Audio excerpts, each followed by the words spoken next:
You won't believe what happened at my brother's graduation. My own mom mocked me in front of everyone, calling me a failure. Stick with me while I share my story, and if it touches you, don't forget to support our channel by hitting that subscribe button, dropping a like, and sharing it with the people you care about. My name is Lila Harper, and I've always been the quiet one in my family. My younger brother Ethan was the golden child. Mom, Joanne, never missed a chance to make me feel small. On that day, she laughed at me in front of all our relatives, saying I had no job, no life, no future. Ethan grinned, loving every second of it. What they didn't know was that I owned a company. For years, I built a tech logistics business from scratch. I kept it secret because I didn't need their approval, and I wanted to avoid Mom's constant criticism. Later that week, I saw Ethan bragging about his new internship. He had no idea it was at my company. That's when I decided it was time to teach him a lesson. A few days later, during a small company gathering, I introduced myself as the owner of the company where Ethan worked. His face went pale. Mom's jaw dropped. The room went silent. All those years of mocking me vanished in an instant. I finally spoke, telling them how hard I worked and how wrong they were to doubt me. Ethan was embarrassed, and Mom realized she had been cruel. It felt amazing to stand tall and show them the truth. Sometimes, the best revenge is proving your worth silently and letting success speak for itself. My name is Lila Harper, and I'm 28. I've always been ambitious, quietly working toward my goals without needing anyone's approval. My life outside the house was full of achievements and challenges I handled on my own. Inside the house, it was different. My mom, Joanne, always had a tight grip on everything and everyone, especially me. She treated Ethan, my younger brother, like he could do no wrong. Ethan was the kind of kid who could walk into a room and immediately get attention. Mom adored him for it. She praised him constantly, even for small things, while I was often ignored or criticized. Dad, Carl, was never really involved. He stayed quiet, staying out of the tension, leaving me to deal with Mom's constant comparisons and judgments. Growing up, I learned to hide my ambitions and stay out of Mom's way. I knew she didn't believe in me, so I focused on my own path, quietly proving to myself what I could achieve. Even though I was successful in my career and personal life, they didn't see it. The favoritism toward Ethan and Mom's controlling nature created a wall between us, leaving me feeling both invisible and frustrated. There was always a sense of tension in our house, a subtle battle between who Mom favored and who she ignored. I learned to navigate it carefully, keeping my victories private and my mistakes scrutinized. It shaped me into someone patient, strategic, and determined, even if they never understood my strength. Living in that family meant I had to balance love and disappointment, hiding my success while watching Ethan enjoy all the praise. It was a quiet kind of struggle, one that taught me early how to stay strong without needing anyone's approval. The day of Ethan's graduation arrived, and the house buzzed with excitement. I dressed carefully, hoping to keep my composure, but I already felt the tension building. From the moment we stepped into the auditorium, it was clear Mom had one focus, Ethan. She beamed proudly at him, snapping pictures, whispering praises, and making sure everyone noticed how perfect he was. When it was time for the ceremony, I sat quietly, trying to stay in the background. That's when Mom decided to make me the target. She leaned toward relatives and friends and started commenting on my life, loudly enough for nearby guests to hear. She called me jobless, said I was never going to achieve anything, and compared me directly to Ethan. Her words stung sharply, and I could feel the heat rising in my face. People glanced at me, some with awkward sympathy, others with barely concealed judgment. I felt exposed, humiliated, and furious, but I forced myself to remain calm. Ethan, oblivious to the pain his sister endured, laughed quietly with his friends, soaking up every bit of attention Mom lavished on him. As the ceremony went on, the contrast between our lives felt almost cruel. Ethan walked across the stage with ease, beaming, while I sat invisible in the audience, branded by Mom's words. Every cheer for him was a reminder of how differently our family treated us. I wanted to speak up, to defend myself, but I stayed silent, holding back tears, carefully planning how I would one day turn this humiliation into something they could never ignore. That graduation was supposed to be a celebration, but for me, it became a lesson in patience and strategy. It showed me clearly how far Mom's favoritism reached and how much I needed to prove, not to her, but to myself. No one in my family knew about the life I had built outside their view. While they assumed I struggled or wasted my time, I was running a successful tech logistics company. Every day, I managed operations, negotiated contracts, and solved problems that most people couldn't even imagine. I had built this from scratch, relying on my own ideas, discipline, and persistence. I kept my work private for a reason. I knew that if Mom discovered how well I was doing, she might dismiss it, compare it to Ethan's accomplishments, or try to take credit in front of others. My satisfaction came quietly, in the knowledge that I was capable and independent. Running the company required long hours and careful planning. I spent countless nights reviewing projects, developing strategies, and ensuring my team succeeded. Every challenge I faced made me stronger, sharper, and more confident in my abilities. Even when things went wrong, I adapted quickly, finding solutions instead of blaming anyone. The truth was, I had created a life where I didn't need approval or validation from my family. While they celebrated small victories for Ethan, I had achieved something tangible and meaningful. I had grown in ways they would never notice, learning patience, foresight, and the value of silent effort.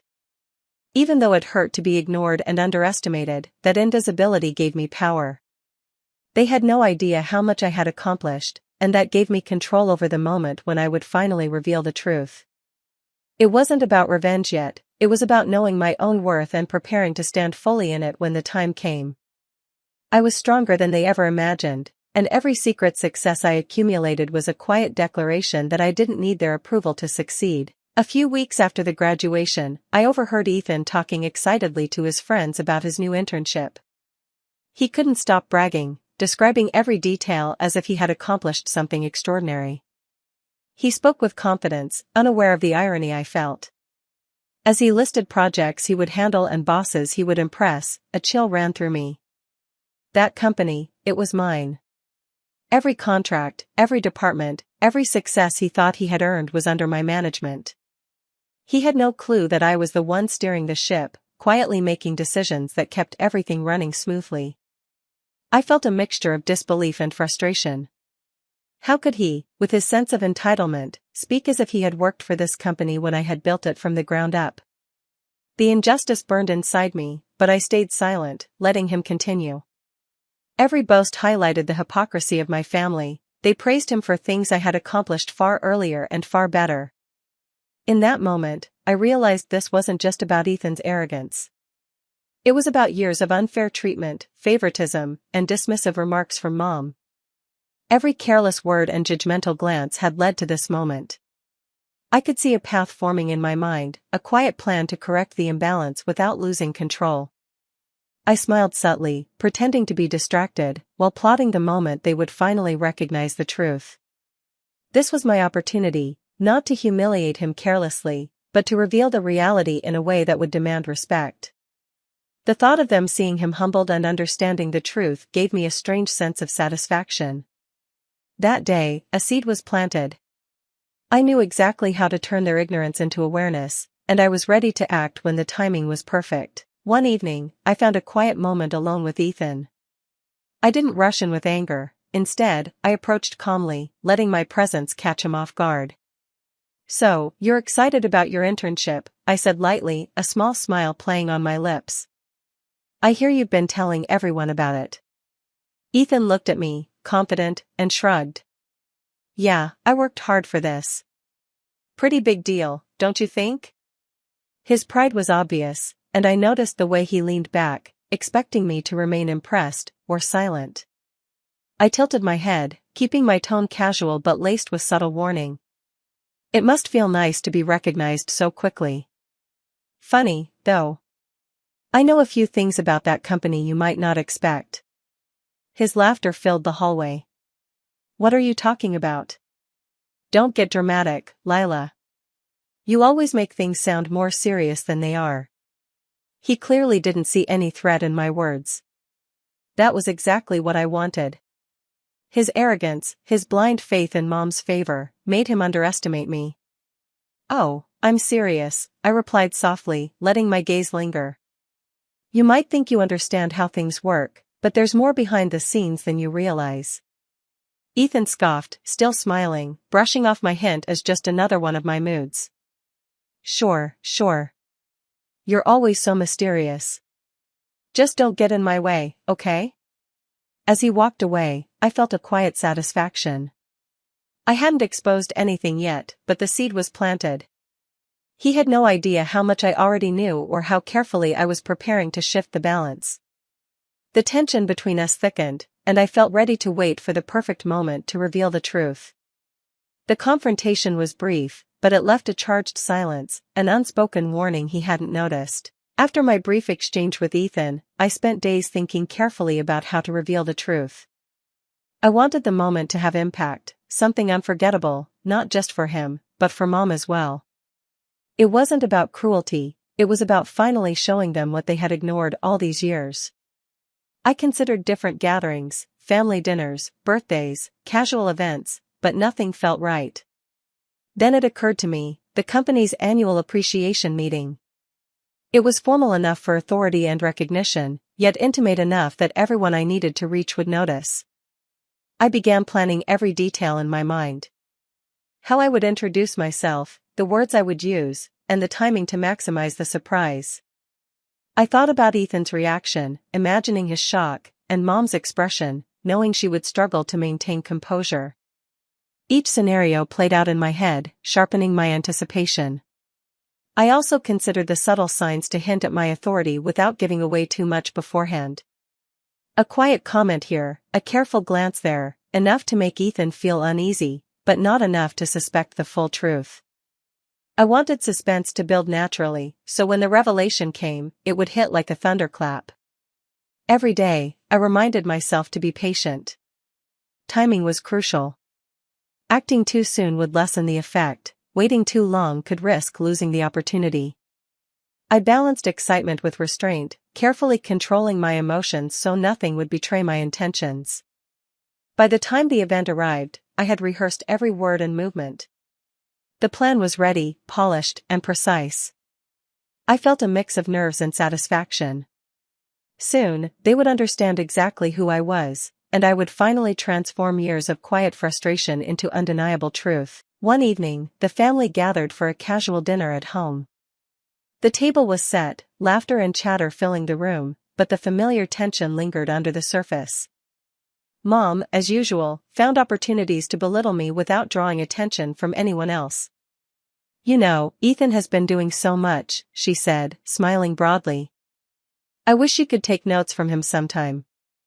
Her tone was light, but the words carried their usual sting. She didn't realize, or perhaps didn't care, how deeply her remarks cut. I sat quietly, maintaining a composed expression. I answered politely when addressed, nodding and contributing just enough to appear engaged. Inside, however, I felt a controlled fire building. Every sarcastic comment, every dismissive glance, reminded me why I had kept my success private.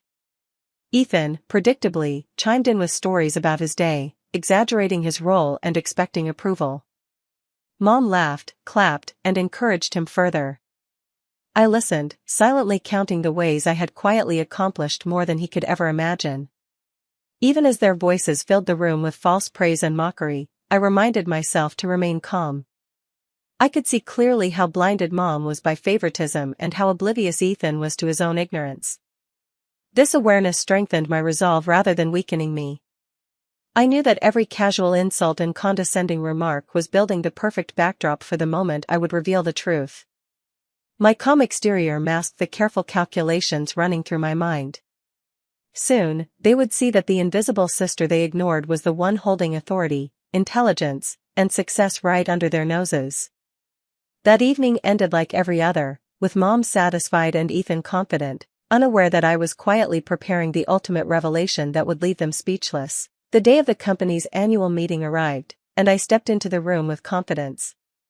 The air was filled with chatter and anticipation, but I felt steady, knowing exactly what I was about to do. Colleagues and a few family members had gathered, making the moment perfect for impact.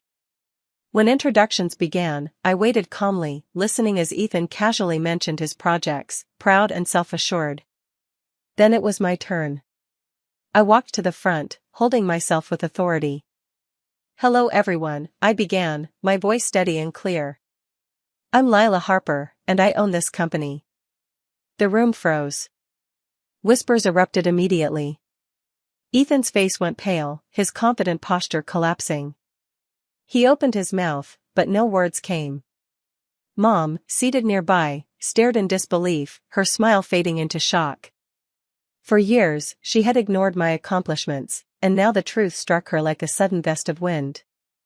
I continued, maintaining eye contact with Ethan. "I've been managing this company for years, overseeing every department, every project, and every decision.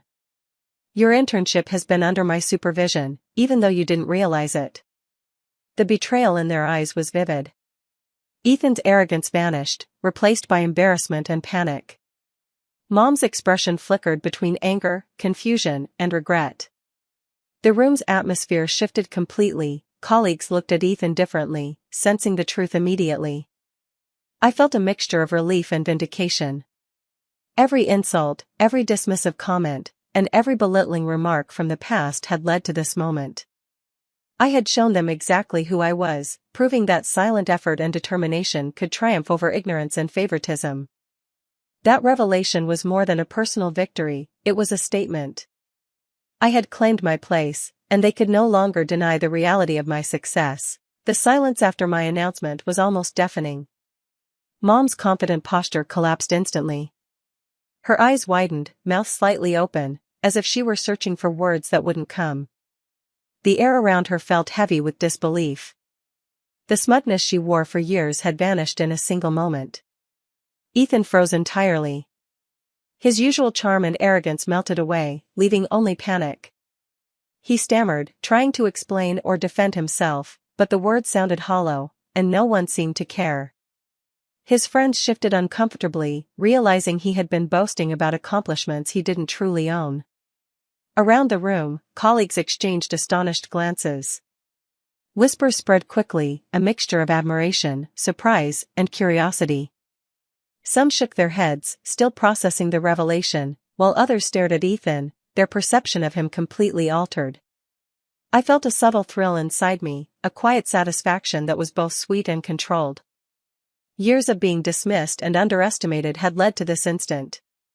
Seeing them unable to maintain composure, realizing that everything they assumed about me was wrong, brought a sense of calm triumph I had never experienced before. Mom's attempts to regain control were futile. She tried to ask questions, to assert authority, but the weight of her own misjudgment made her words falter. Ethan, still pale, avoided eye contact, caught between embarrassment and disbelief. I remained composed, letting the moment linger just enough to make the impact complete. It wasn't about cruelty, it was about recognition and justice. Watching them grasp the reality of my role, feeling the shift in power, and knowing my patience had paid off was immensely satisfying. For the first time in years, the dynamic had changed. I had claimed my space, and the shock around me confirmed that no one could ever ignore me again. I took a deep breath, letting the room settle before speaking again. For years, I began, my voice steady but filled with emotion, I've watched as my efforts were ignored and my achievements dismissed. Every time I tried to share something meaningful, it was overlooked while Ethan was praised for things that required far less effort.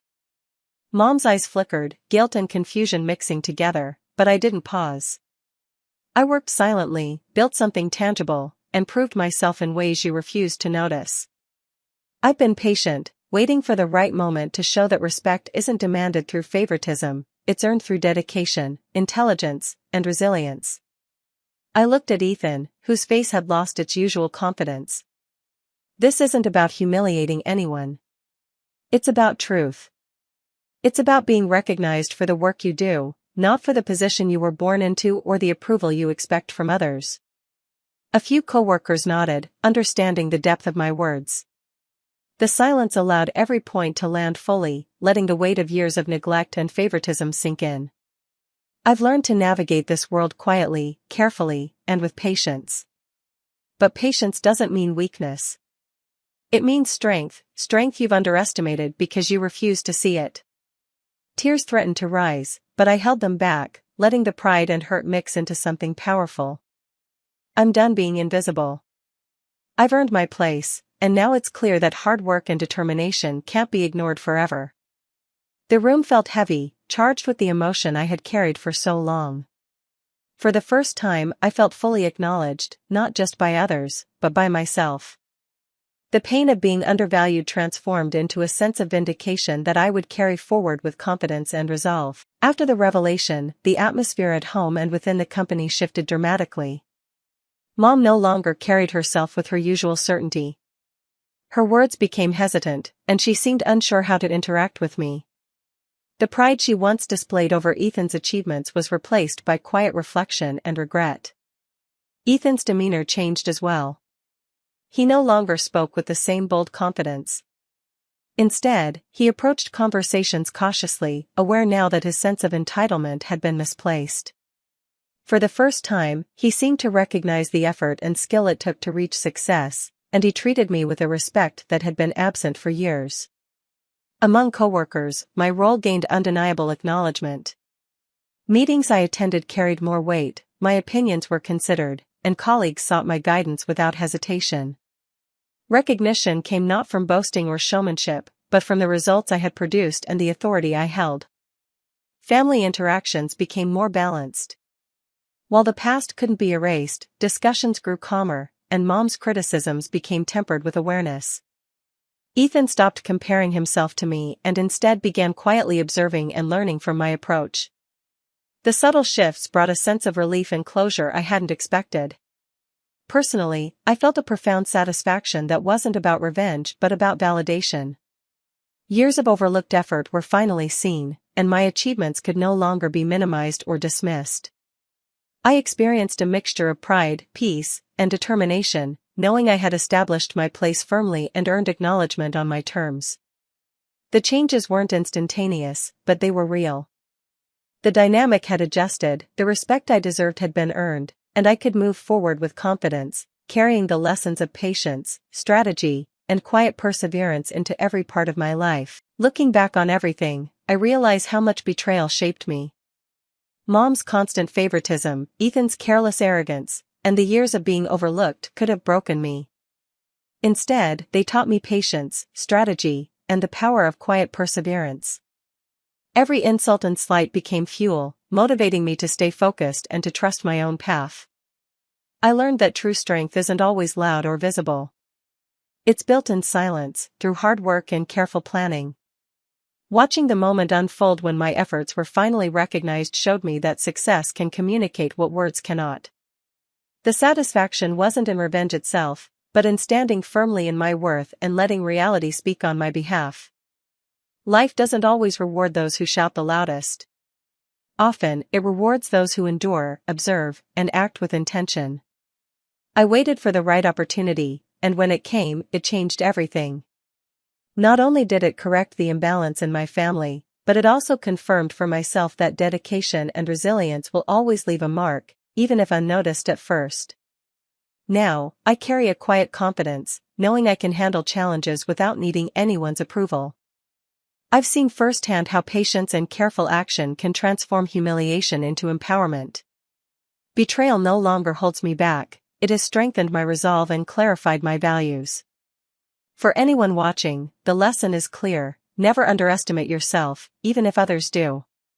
Let your accomplishments speak louder than their judgments. Stand firm, work hard, and trust the timing of your own success. And if this story resonates with you, remember to share it with someone who might need encouragement, because sometimes, victory comes from the quietest persistence. Do you think I handled the situation the right way, or should I have waited longer before revealing the truth? I'm really curious to hear your thoughts in the comments. If you want more stories like this, subscribe and hit the bell.